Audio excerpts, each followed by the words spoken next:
اب ایک جوان کہتا ہے کہ میں سارے اچھے کام کرتا ہوں، سب کرتا ہوں، لیکن کسی ایک مقام میں گر جاتا ہوں. یہ ہم مثلاً کے بعض کہتے ہیں مجھ سے فجر نہیں پڑھی جاتی، سب اچھا ہے، ساری رات بٹھا لو، تھوڑی دیر پہلے آنکھ لگ جاتی ہے.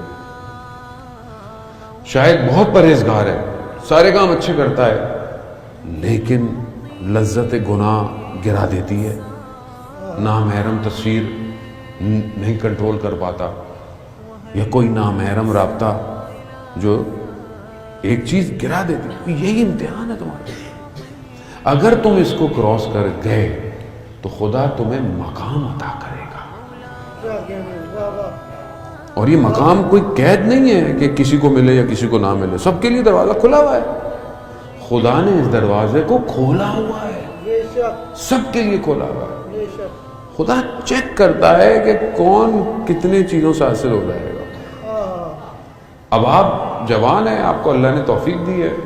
اگر آپ رات کی تاریکی میں کھڑے ہو کر خدا کی عبادت کر رہے ہیں تو خدا کا شکر ادا کریں کہ خدا آپ کو پسند کر رہا ہے.